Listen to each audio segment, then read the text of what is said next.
Hi everybody, it's Kathy Walewski on her second video, and really proud of it because it took a lot of guts to do this, let me tell you. But anyway, today I'm going to share with you a story that I put out on Medium, and it's an important message for the senior citizens in particular. I'm just going to read it for you so you get a feel for that. Anyway, it's called Don't Believe the Story You Are Telling Yourself. If you repeat that story, you own it. It's a little picture of me here. This is from my Medium article. I love this AI stuff. That's when I was doing planking, and I'm still doing planking, but I'll get into those activities later, okay? All right, a couple of incidents recently reminded me of the dangers of telling that story, that negative story to yourself. At a family gathering this past weekend, I witnessed one of my daughters comment to another daughter, "Were you always this clumsy?"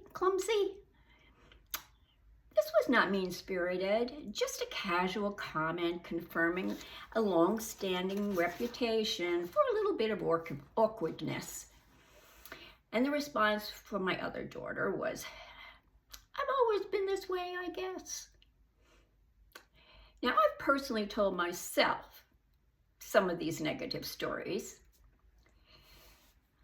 For example, for as long as I can remember, I told myself, "I'm really bad at math, and I'm so shy."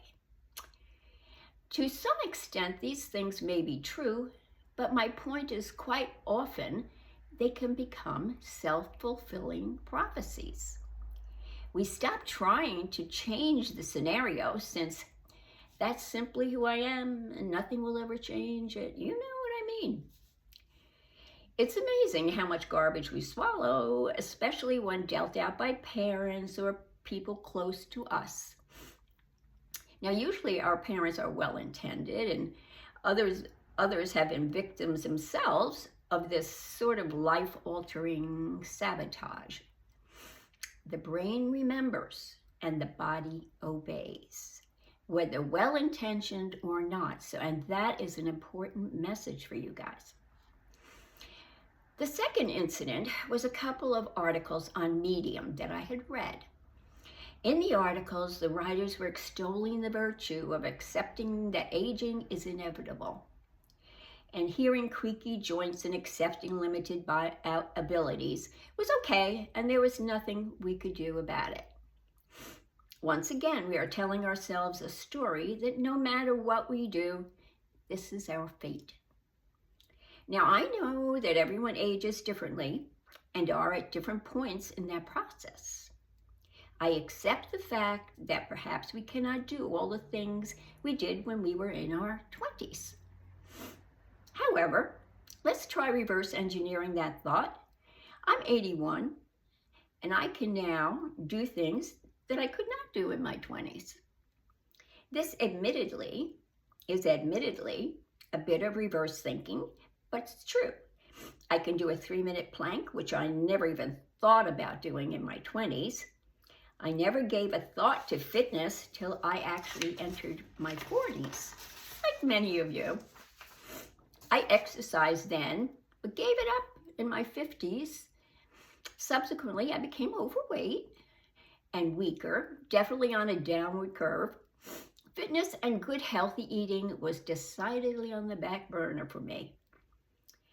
Well, a fall requiring surgery to my knee and subsequent wheelchair confinement for 4 months made me rethink my position. I knew I would lose muscle, so I decided to embark on a health and wellness course of action. I'm a believer in where there is a will, there is a way. I am now in better shape and health than I have been in a very long time. I'm not being boastful here. I'm just trying to prove a point. If you tell yourself you are done, then you are.